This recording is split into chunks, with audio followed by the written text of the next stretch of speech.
Panamericana.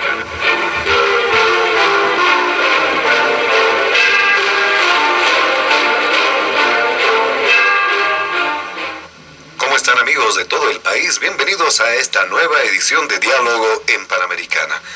Y en esta oportunidad vamos a realizar la consideración de distintos temas que marcan agenda, que han formado parte también de la polémica ciudadana. ¿Qué pasa con el debate alrededor del levantamiento de la intangibilidad del territorio indígena Parque Nacional Isiboro-Sécure y sus consecuencias? Es de conocimiento público que este domingo se procede con la promulgación de esta norma en Trinidad, con la participación de sectores indígenas, y los críticos del gobierno mencionaban que son parte afín al gobierno del presidente Evo Morales. Hubo distintas reacciones respecto a lo que está ocurriendo en esta temática, y sin duda el primer punto de Diálogo en Panamericana va a ser también motivo de intenso debate en esta jornada. El segundo punto tiene que ver con una mirada boliviana a nivel internacional respecto a los temas que están generando también controversia. Tal es el caso de esa situación un tanto bastante compleja, complicada entre Estados Unidos y Corea del Norte, que está generando también reacciones de las naciones del mundo. Y el otro tema a nivel internacional tiene que ver con lo que ocurre en Venezuela y las consecuentes, más bien, reacciones que se han generado no solamente en nuestro país, sino también a nivel internacional. Ese es el segundo punto del programa. Y el tercero tiene que ver, y esto en tono de reflexión, con las aseveraciones que realizara el presidente Evo Morales el pasado 7 de agosto en oportunidad del aniversario de las Fuerzas Armadas de nuestro país, cuando se habla de un nuevo rol de las Fuerzas Armadas en nuestro país. Se ha cuestionado incluso la figura del civil armado. Este tema también está incorporado en este tercer punto. Nuestros invitados especiales del fin de semana se encuentran en los estudios de la emisora el jefe de bancada del Movimiento al Socialismo en la Cámara de Diputados, David Ramos, don Carlos Cordero como analista político, y también don William Vascope como abogado constitucionalista. Junto a ellos estaremos desarrollando la agenda de Diálogo en Panamericana, junto a mi compañero de trabajo, Oscar Cruz, y quien les habla, José Luis Flores. Antes de comenzar con las primeras consultas en el programa, vamos a solicitarles a nuestros amables invitados evitar emitir cualquier criterio que sea considerado de racismo o discriminación en el marco de las normas vigentes en nuestro país. Óscar. Muchas gracias, José Luis, y reiteramos la bienvenida a nuestros invitados especiales este fin de semana en Diálogo en Panamericana. Son varios los temas que vamos a abordar, y vamos a empezar precisamente con el diputado David Ramos, a quien reiteramos la bienvenida a Diálogo en Panamericana. Diputado Ramos, el Congreso boliviano esta semana que finaliza aprobó una ley que va a permitir construir una mega carretera que va a atravesar una reserva ecológica. Esto pese al rechazo de nativos que han anunciado protestas y críticas de la Iglesia Católica. Además, la norma sancionada sobre el territorio indígena Parque Nacional Isiboro-Sécure anula otra del año 2011 que fue aprobada por el mismo gobierno para preservar el lugar de más de 1 millón de hectáreas. ¿Qué nos puede decir sobre este primer punto de Diálogo en Panamericana, diputado Ramos? Bienvenido, adelante. Muy buenos días, un saludo cordial acá al doctor Carlos Cordero, un saludo cordial aquí al doctor constitucionalista William Vascope, un saludo cordial para ti, Oscar, también para ti, compañero José Luis, en este programa de Diálogo en Panamericana. Nos parece importante hacer una cronología de acontecimientos tomando en cuenta cuál ha sido el verdadero escenario. Si podemos retrotraer desde tiempos antes, cuál ha sido el planteamiento, de qué manera hoy surge precisamente esa norma que en esta semana ha sido sancionado tanto en la Cámara de Diputados y Cámara de Senadores. En ese orden de cosas, nosotros si revisamos los acontecimientos podemos decir, esto surge producto de que el Estado boliviano propone construir una carretera ya en la gestión 2011. Sin embargo, los antecedentes demuestran de que ya en anteriores ocasiones, inclusive podemos decir desde 1952, durante la Revolución del 52, el MNR inició la campaña de colonización tratando de atravesar el territorio tigre sin respetar el derecho de los pueblos indígenas. Posteriormente, ya en el año 1983, durante el gobierno de Hernán Siles Suazo, también en este gobierno plantean la construcción de una carretera. Hay ese planteamiento. Este planteamiento también se da secuela durante el gobierno de Jaime Paz Zamora. También el planteamiento de construcción de una necesidad de construcción de una carretera surge también en el gobierno de Carlos de Mesa, cuando también fungía como prefecto Ernesto Suárez en el año 2000. Sin embargo, los hechos más relevantes demuestran ya a partir del 2000 al 2012, donde se desarrollan dos movilizaciones que tienen que ver unos a favor, otros en contra de esta construcción de esta carretera. Sin embargo, hay que aclarar también al país, la carretera, el sendero que hoy se cuestionan principalmente muchos líderes, la Iglesia Católica, la oposición y otros, ya existe. Existe ese sendero, lo único que quería hacer el Estado es asfaltar esa carretera. Sin embargo, producto de estas divergencias que surgen al interior de nuestros hermanos indígenas originarios, pues se logra consolidar lo que es la Ley 222, que es promulgado en febrero del 2012. Esta ley plantea dos elementos importantes. Un primer acuerdo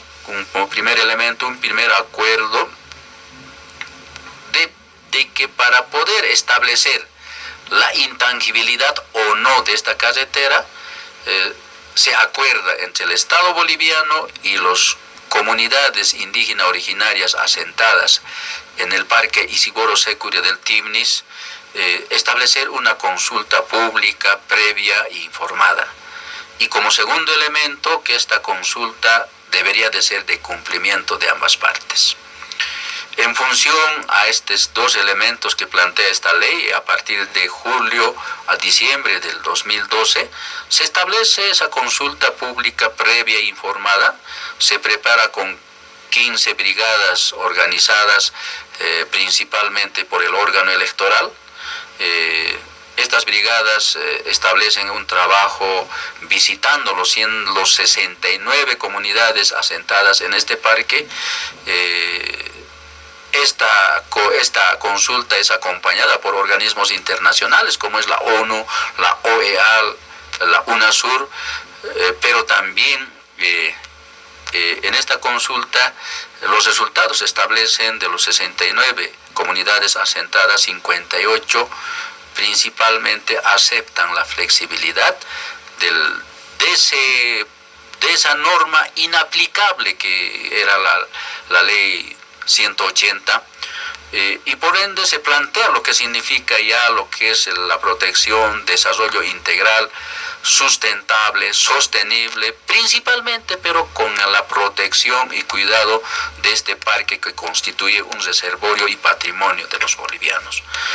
En ese orden de cosas, si revisamos estos antecedentes, eso al margen de que en esta norma de lo que es la ley 266, que será promulgada posteriormente, al margen de lo que establece la Constitución Política del Estado, lo que establece el convenio 169 de la OIT, la Carta de Naciones Unidas, que son normas que establecen la consulta a los pueblos indígenas originarios, lo que legitima en este caso es esa consulta, ese procedimiento que se ha desarrollado en esta área indígena originaria, y los resultados establecen todo lo que en este momento recoge esta norma.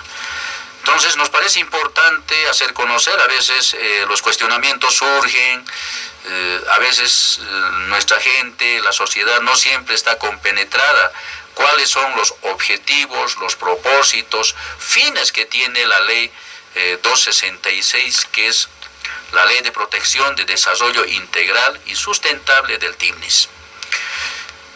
Si revisamos con claridad, esta ley plantea dos aspectos importantes. Un primer aspecto que tiene que ver con la sobrevivencia, con la protección de nuestros hermanos indígenas originarias, en este caso, las 69 comunidades que están distribuidas en todo el territorio del TIMNIS.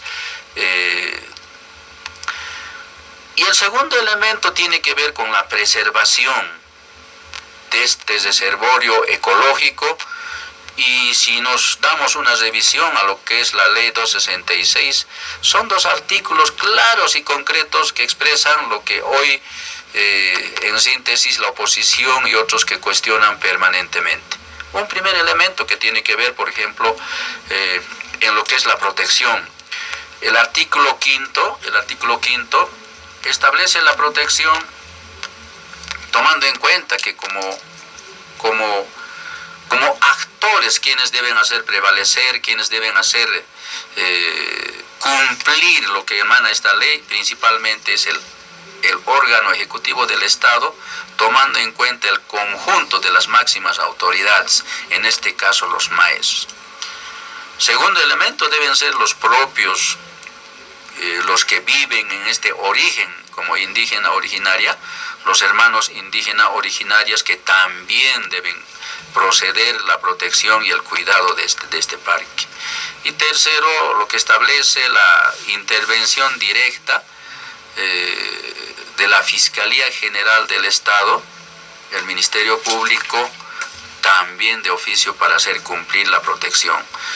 Y el otro aspecto que tiene que ver en esta norma, que es importante, a veces no se menciona en los cuestionamientos que se hace, esta norma establece prohibiciones que tienen que ver, primer aspecto, por ejemplo, el aprovechamiento de los recursos naturales que tiene este reservorio, que no puede ser ejercitado por ajenos que no sean nuestros hermanos indígenas originarias que se encuentran asentados en este territorio. Una prohibición clara y concreta. Segunda prohibición que tanto han estado cuestionando, dicen a veces los de la oposición, aquí van a ingresar cocaleros, colonizadores, interculturales, y aquí existe una prohibición, el artículo 6 establece también esa prohibición de que ninguna organización, institución individual o colectiva que no sea parte de la familia de los indígenas puede asentarse. Y un tercer aspecto de prohibición es que en este parque no se debe utilizar elementos tóxicos o elementos químicos que puedan contaminar y de esta manera degradar lo que significa la ecología de este parque. En síntesis, si revisamos estos hechos que refleja esta norma, estas cosas a veces los que cuestionan, los que observan, no toman en cuenta. Entonces aquí hay dos hechos importantes. Un aspecto que tiene que ver, poner en equilibrio lo que es el aspecto social, la sobrevivencia de nuestros hermanos indígenas, y segundo, que plantea esta norma la protección con prohibiciones que naturalmente son muy importantes para garantizar la preservación, cuidado y protección del Parque Isiboro-Securi del TIMNIS.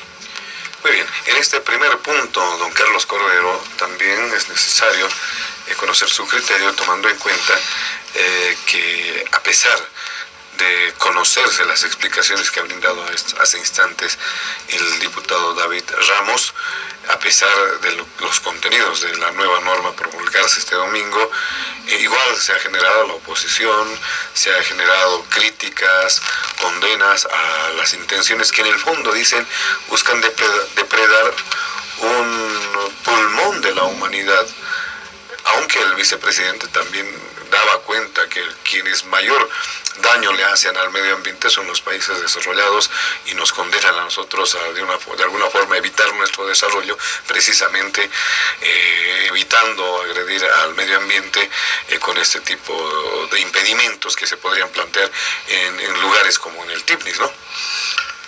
En primer lugar, un saludo cordial a todos los oyentes de Panamericana en Bolivia y el mundo. Un saludo igualmente cordial a nuestros amigos de este panel, al diputado David Ramos, a William Vascope y por supuesto a ustedes, queridos amigos comunicadores, periodistas de Panamericana. Pues, a ver, yo voy a intentar hacer un análisis de carácter político para tratar de explicar por qué en este momento el tema del TIPNIS ocupa uno de los primeros lugares en la agenda política del país y qué tiene que ver con los otros temas que más adelante vamos a abordar, como son el escenario internacional, Estados Unidos, Corea, o las relaciones internacionales, de qué manera también Bolivia, Venezuela están en ese escenario, y finalmente el nuevo rol de las Fuerzas Armadas bolivianas. Como muy bien lo ha dicho el diputado Ramos, el tema de el desarrollo de la Amazonía, del noreste boliviano, es una aspiración que viene desde el momento fundacional de la República. Es un sueño, es un ideal que no ha tenido hasta el siglo XXI la posibilidad de hacerse realidad, es decir, integrar el Beni con Cochabamba y romper de alguna manera la dependencia que tiene el Beni con el camino carretero y con Santa Cruz. Entonces, el TIPNIS, lo que está en juego hoy día es simplemente quitar este concepto de la intangibilidad, es decir, la intangibilidad es básicamente un bien patrimonial que no es físico, o sea, que no se puede, que no debería estar sujeto a inversión, explotación, sino conservarlo en su estado natural. Y hoy día no me queda ninguna duda, y de hecho los acontecimientos respaldan aquello, se va a aprobar la norma y se va a producir todo este proceso de reconversión de lo que es este espacio físico, y no creo que existan grandes movilizaciones, bloqueos, parálisis del país por parte de ningún sector. Seguirán existiendo protestas por parte, sobre todo, de la oposición política partidaria, porque ahí creo que está el fondo de todo esto. Yo creo que el TIPNIS en el proyecto político del movimiento al socialismo es una manera de generar lealtades y de alguna manera asegurarse la posibilidad de la reelección, o por lo menos la repostulación de Evo Morales el 2019, y la reproducción del poder por parte del movimiento al socialismo en ese acontecimiento electoral que ocurrirá dentro de un par de años. ¿Cómo explico esta relación? El TIPNIS, a partir de quitarle la intangibilidad, se va a convertir en un polo de desarrollo, donde la carretera va a generar una importante dinámica económica, la posibilidad de la explotación petrolera, posibilidad de la explotación, ya sea a manos o con la tuición de los pueblos indígenas, la explotación de la madera, y esto es un poderosísimo argumento, porque el desarrollo de alguna manera va a generar riqueza, una riqueza que pues todos los bolivianos, no creo que haya un solo boliviano que no quiera que cualquier forma de riqueza le llegue a los bolsillos, ¿no? La posibilidad de tener un buen empleo, de tener una buena casa, de que sus hijos se eduquen, Y ese es el argumento que utiliza hoy el movimiento al socialismo, en sentido de que quitar la intangibilidad, construir la carretera, va a traer fundamentalmente salud, educación a pueblos que han estado por siglos olvidados, abandonados, ¿no? Porque esa apelación a que la construcción de la carretera ya se la había pensado y diseñado en la Fundación Republicana con Antonio José de Sucre, es decir, está queriendo mostrar aquello, ¿no? Y estas apelaciones permanentes a que niños que se mueren por diarreas, que no hay, que para poder lograr salud y educación tienen que viajar mucho, en fin. Ahora, esta idea de generar un polo de desarrollo y de que esté vinculado con la idea de generar lealtades, es porque el generar riqueza va pues producir que gente que antes no tenía acceso a esa riqueza se va a sentir ahora propietario, se va a sentir gente que ha sido beneficiada por el partido de gobierno, por el movimiento al socialismo, y eso va a generar una lealtad. Y esto también tiene que ver con este proyecto político electoral.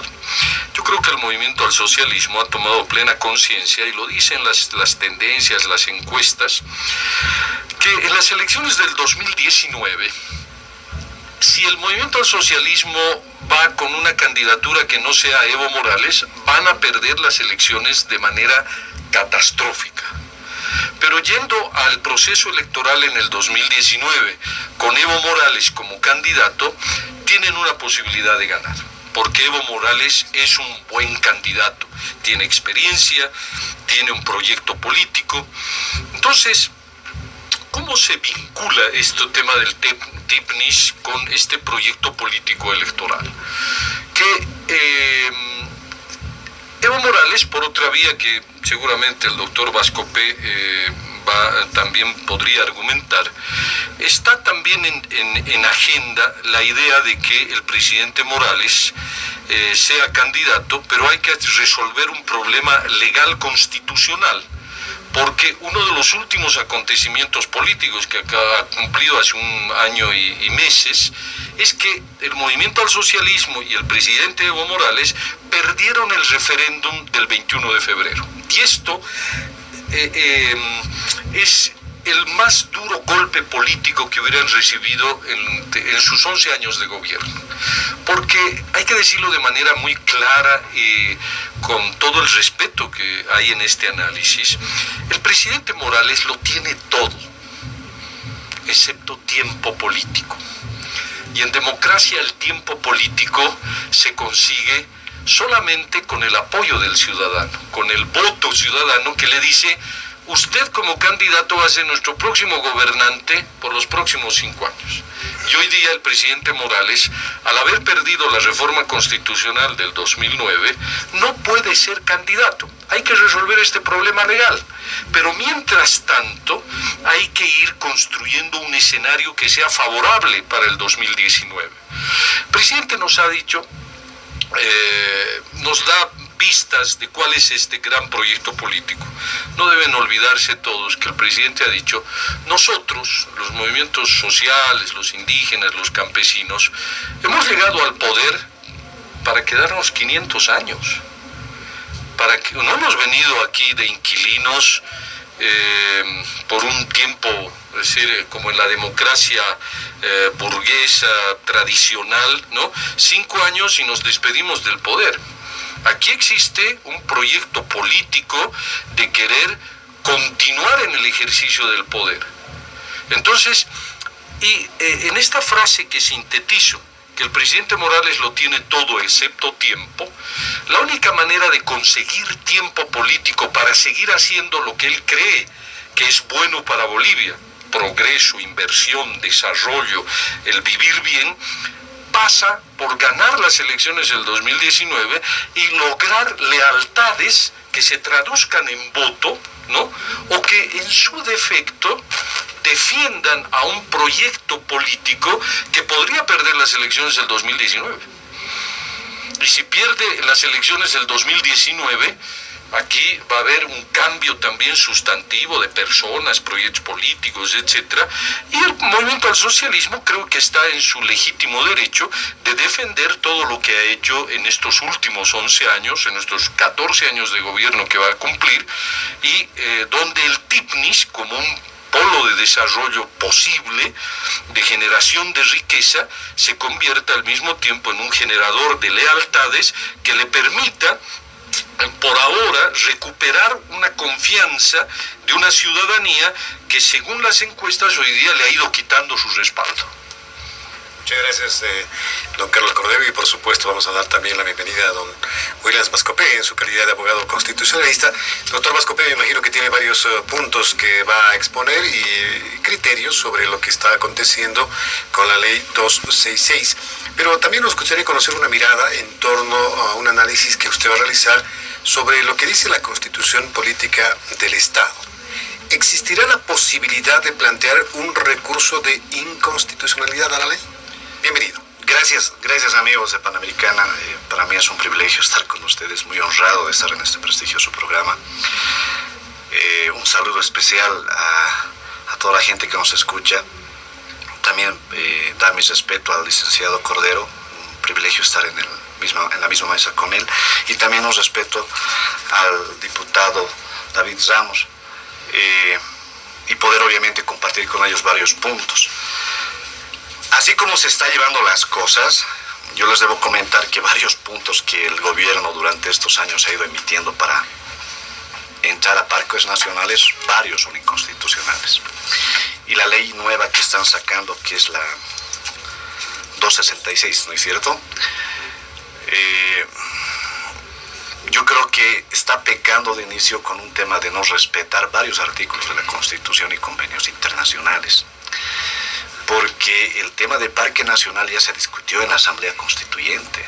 Tengo que hacer referencia al tema de la Asamblea Constituyente porque ahí justamente los pueblos indígenas, y con mucha propiedad puedo decir, porque he estado en parte de esta construcción de la Constitución, se habló mucho respecto a la explotación de hidrocarburos por parte de transnacionales y los gobiernos tan criticados denominados neoliberales.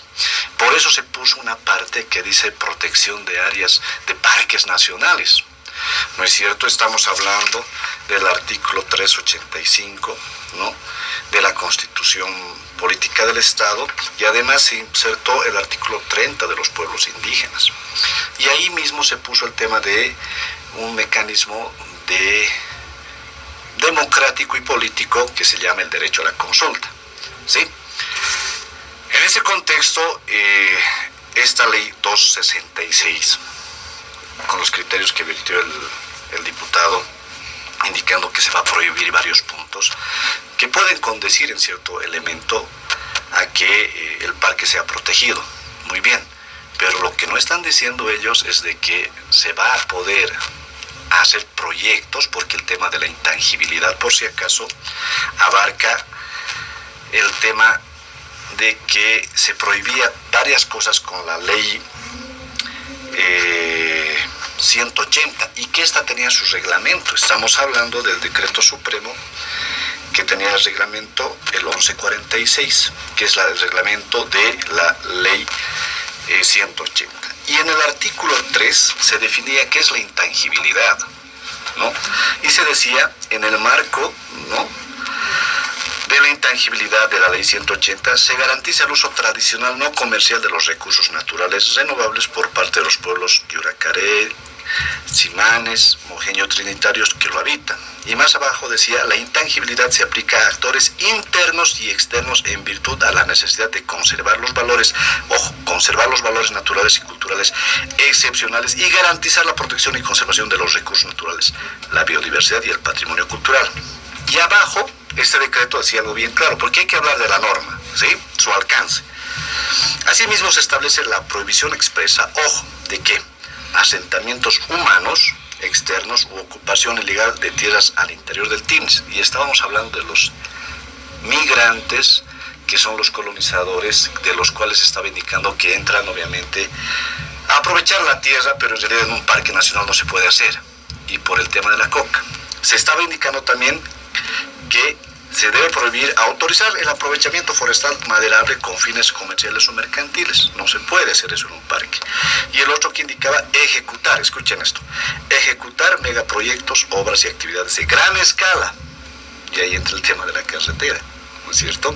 Que provocan o pudieran provocar impactos ambientales y cambios socioeconómicos y culturales negativos. Entonces, cuando se habla de